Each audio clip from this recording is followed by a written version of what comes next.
Welcome to Grit Growth Grace podcast. We're your hosts. I'm Crissy Morgan. And I'm Kim Gibbs, and we're two leaders navigating real life, real teams, and real messiness. We're here showing up with grit, growth, grace, and a whole lot of honesty. Welcome back to Grit Growth Grace podcast. We are going to talk about loneliness today. That kind of loneliness that probably isn't showing up on your calendar, but sneaks in, not because you're weak or disconnected, but because you're managing everything. The work, the kids, leadership, your team, the grind.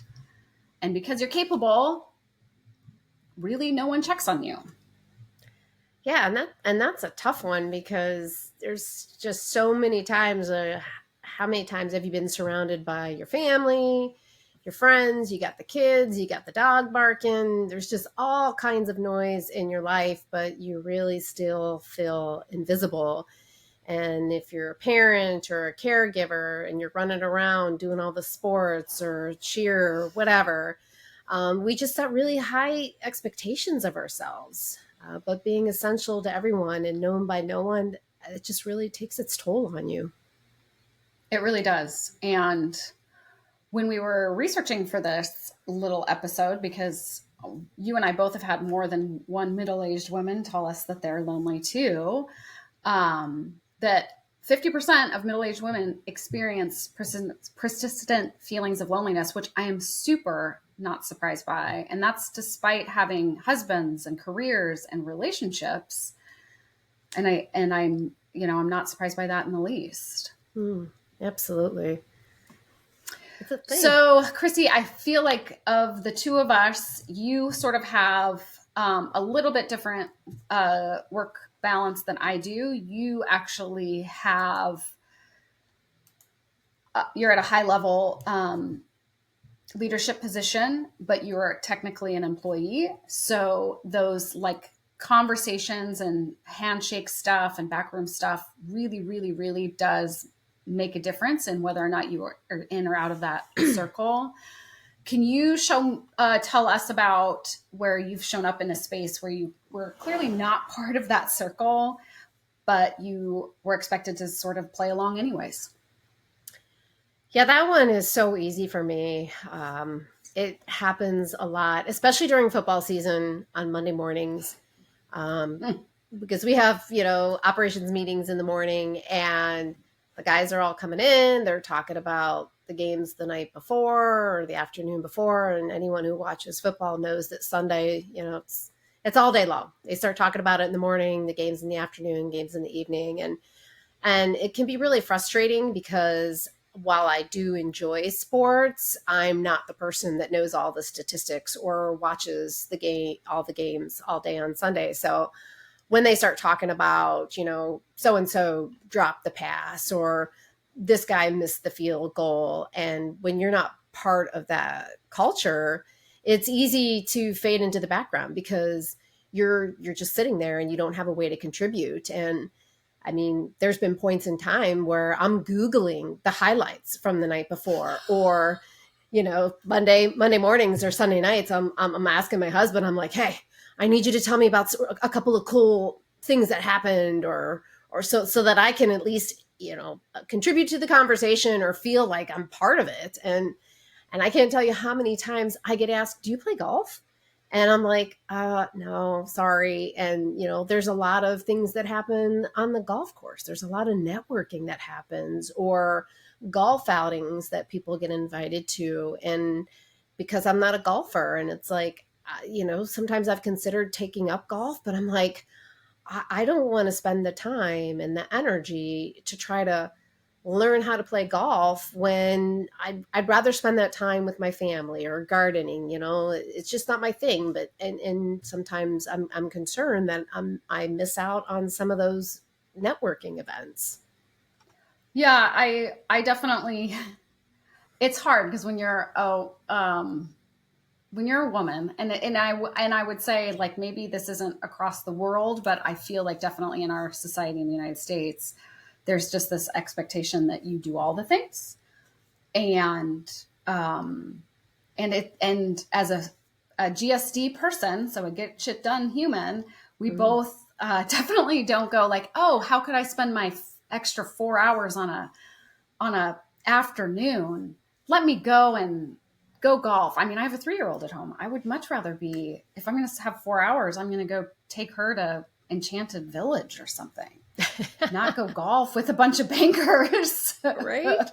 That's so true. And it's difficult, especially women who are in technical roles, engineering roles. 68% of them in several of the studies say that they don't feel like they fit in socially. And that's one of the key reasons that they experience burnout. Yeah. I think that the feeling of fitting in definitely perpetuates or accentuates that burnout feeling. And yeah, when you're surrounded by a bunch of people that don't necessarily share your same hobbies or likes, but you feel like you kind of have to participate in that in order to be part of the growth of where the organization you're a part of, it definitely makes it hard. So I think as a challenge that we should try to create one connection a week, even if it's to just discuss something that's authentically you. Like, yeah, I don't golf, but I really enjoy astronomy. Or I heard this awesome podcast that had this great feedback on cold plunging, or something like that. Yeah. Because sometimes I think the bravest thing we can do is engage in those conversations, and they might fall flat, but frankly, it'll hopefully support your participation in those conversations without having to be not authentic. Yeah. And just do it anyways. That's so true. And sometimes we just truly lose ourselves. Like, we as women are always putting this crown on our head, and we're trying to do it all. But has there ever been a time where you've looked up and realized, oh my gosh, I've completely disappeared inside my own life? Yes. And I would say this probably doesn't just have to do with people that have children, but the most recent one, I remember it was probably about a year ago, and I have a full mirror in my closet, and and my shoes are behind it, so it's like I'm on a door. So I had closed the door to the shoes, and I'm looking in the mirror, and I'm like, holy crap, who are you right now? Because I had a baby. It probably had been a year and a half since like I'd gotten that close to a mirror and actually like looked at myself, because I'd been, doing this or doing that or making this or doing laundry. Like, you just don't even slow down to see yourself. And so while I'm doing all of this caregiving, I don't even have the like ability to go like, oh, who are you? Where are you? Like, I was like, literally, when did you go from 25 to 42? Like, what happened here? And I definitely, like, my brain is like, no, you're still 25 inside. And then you look in the mirror and you're like, oh no, I'm nice try. definitely not 25. Nice try, girlfriend. You can't stop the clock. And it's challenging because, like, especially when you have a career and, and I shouldn't say especially, I just feel like it's for all women. For all women, you have multiple facets of your life, right? You're your mom, you're the daughter, you're the sister, you're the neighbor. And they don't usually go, oh, yeah, so-and-so dad next door is going to come over and make cookies. No, they're like, oh no, let's just ask the neighbor gal if she can come and watch the kids while we quickly run down this. Like, it never is the guy. And so, being the planner, being the person to do all of those family things, being the person to do all of the other things, not that my husband or even a lot of husbands don't refuse to do it. It's just not even on their radar. They're not going like, oh, it's November, we should really try to figure out how to have Christmas with the extended family this year. Like, they're not doing that. They're just like, oh yeah, she's got it. And the amount of like cognitive suck that is so high. And for me, in that moment, when I saw myself, I was like, first of all, I need to see a dermatologist. But then second of all, I was like, okay, I am a little pissed off because if it's taken me, I don't know, 2 years to look at myself in the mirror this close, like what the heck? Why hasn't anyone helped me? And it comes back to that being capable thing. Like I just have been doing the thing. It's not like I've been complaining about it or something. I've just been doing it. And so you just sort of lose yourself completely in that moment, like completely without trying to, yeah.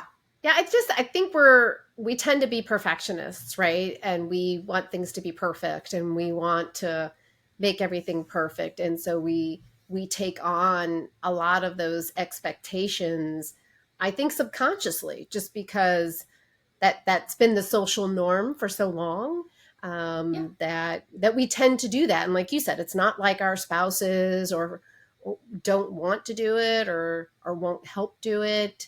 It's just we just tend to do that. And it's just so important to make sure that you take time for yourself. And I do this at work a lot. Like at lunchtime, I will do a guided meditation. And you're the one that actually told me about it, because I was, you always hear about meditation. And I'm like, I've tried it. I'm like, it's so hard. And you're like, oh, Nick tried guided meditation. And so it's like, I went to YouTube and looked it up, and it is amazing how fast those 10 minutes go.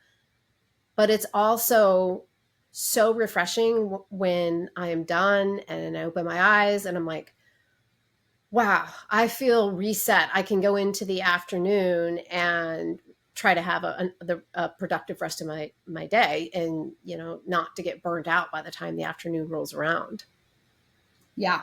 And I know you've been doing that, and I probably should do a better job of it. I am not great at taking a break. I can say that in the past I have been, but in recent years, no. And I think that has to do with adding Genevieve to our family. So I do have some data that I found when we were looking up this stuff, and that's 78% of working moms feel disconnected from their identity due to the constant multitasking. And you and I even know not to multitask, but it feels almost impossible when you're a mom, especially a mom who, like you said, is not necessarily like is driven. And so you're like, no, I know that this relationship is meaningful to my kid, or this dinner with our family is important, so I'm going to plan the dinner. Like I get that. Like it definitely, you're not supposed to multitask, but you feel very disconnected because you're like 1 second going like, okay, I've got dinner on Friday night with my family, but now I'm about to walk into a meeting with, discussing how we can make things way more productive on a shop floor with 100 employees. Like those are two totally different ends of the spectrum. And it does make you feel disconnected. It does. Or, you're home on the weekends and it's like, I don't know if you've done this before, but I'm terrible at it. Oh, I'm going to go upstairs. I'm going to throw these clothes from the washer into the dryer. And it's like, I go upstairs and along the way, it's like, oh, I've got to put away the 5,000 things that are on the steps going up to the laundry room. And then I got upstairs and one of the kids is like, Mom, can you make me a peanut butter sandwich? So now I'm going downstairs, I'm making a peanut butter sandwich. And then it's like, you keep getting pulled in all these different directions. And then you're like, what was I going to do? And it's like, okay, I set out to go put clothes in the dryer and it's 20 minutes later and I still haven't got there yet. So yeah, it's 100%. so important. You've got to check in with yourself and really look at, what is this mental load? What do I have going on? And work on delegating at least one thing. Try to find one thing in your week that you could delegate that will help take things off of your plate. And, when you're missing from your own life and you lose that connection, it can be really hard to let anyone else in. Yeah. And I think that anyone who's a super driven human, and it doesn't matter if you're male or female, I do think anybody who's super driven falls into that rut, because you are okay being super driven. And our society, at least, like, especially men high five it, but for women too, it's like they high five the drive, but then they're like, oh, but also dinner needs to be made. So yeah. Can you figure that out? Even if it's picking up something to go or calling Uber Eats, right? Right. So talk to me about the isolation and feeling the heaviest, because I definitely do think that this is something that women end up not realizing they're isolated, and then they have to climb out of it. So can you tell me about that experience for you? Yeah, I mean, I've had it happen multiple times throughout my life, but I really resonates with me when I was going back to school for my master's, and I just had my fifth child, and my baby she was about 8 months old at the time. So I've got five kids. One of them is still in diapers, working on the second one to get him out of diapers, going to school, doing two classes, work all day, come home, hurry up, eat dinner, um, check in with the family, and then doing homework, writing papers, spending all day on Sunday writing papers. And it was just like I was going through the motions. I wasn't connecting with my family. I wasn't connecting with friends. I definitely wasn't doing a lot of things with any of our friends, because I was just trying to get through school and work 60 hours a week. And I didn't take that time for myself to decompress. And, it got to a breaking point where I was like, I need to be okay with not being okay. And I need to make sure that I'm letting someone know. And that takes a lot of vulnerability to just say, I'm not okay today. Yeah, it really does. And I think um, women, but everybody who is in burnout, who is driven, often does it silently. Like, may not realize they're burnt out until they're literally going, like, I cannot remember why I walked into this room every single time they walk into a room. Mm-hmm.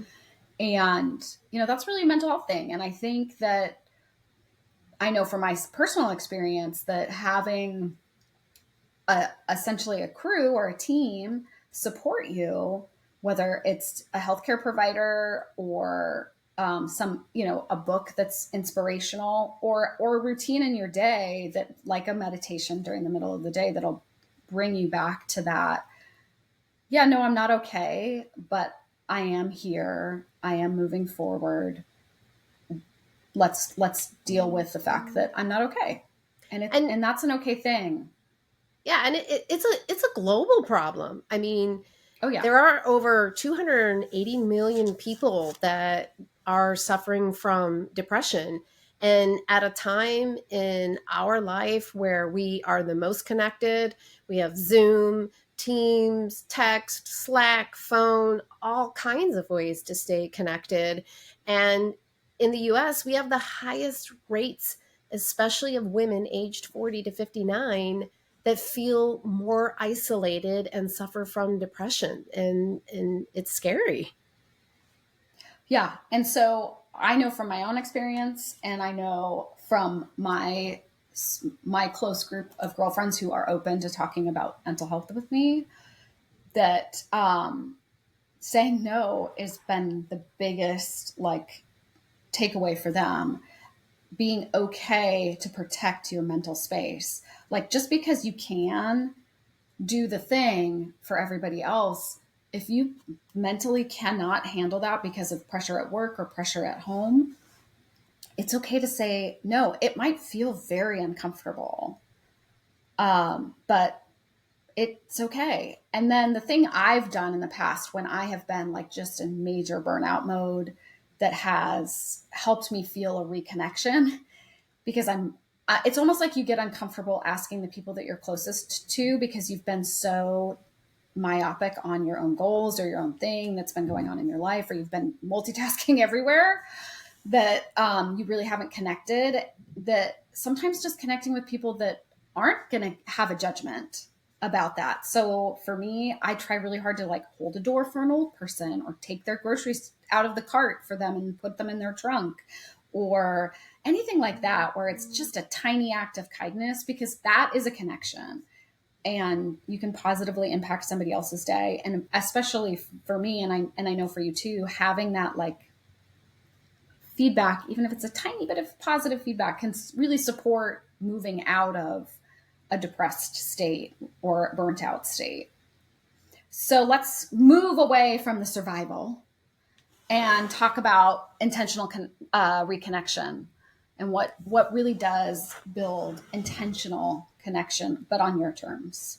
I mean, yeah, I mean, you really have to rewrite the map sometimes and shift the mindset. So, Kim, what would you say rebuilding connection looks like for you now that you better understand and can recognize when that's happening to you? Yeah, I do have to say, like, I definitely, of my closest group of girlfriends, I'm one of two. One still does not have children, but I was the last one to have kids. And most of my friends' kids are in high school or close to high school and or graduating and now in college. So I was definitely like the outlier. So I definitely didn't realize, I don't think, the mental um, shifting the back and forth from family to work actually drug on people. And so when I had Genevieve and I no longer really had the capacity to just go drive and stop by a friend's house or, send flowers when something happened, because I was now doing essentially two things, not just the one work thing. Um, I figured out that I'm just gonna like the first year I did nothing because I was like, and then I realized I hadn't seen anybody since before I had a baby, and it almost been a year, and I was like, that's it. I'm just gonna rent a place. I'm gonna rent a place that's like somewhat in the geographically in the middle of all of us and invite everyone. And if no one comes, I'll just go there with Genevieve and we'll play in the pool. And so I did that, and it worked great because out of my closest girlfriends, all but one could come, and the one still like joined us on FaceTime like 5 different times. So we still got to like Aww. reconnect and hang out. So that's been how I've done it. No judgment. I don't like, of course not. I don't care. I make sure it's in a place where, like, if I had to, my family would enjoy. Because if it ends up that no one would come, I could bring my family. But other than that, that's been my only requirement, that I try to make it close enough that people could get there easily. And, we're all on the west coast of the country, but we're definitely not all in the same state. So there Yeah, I is mean, flying and driving that has to happen.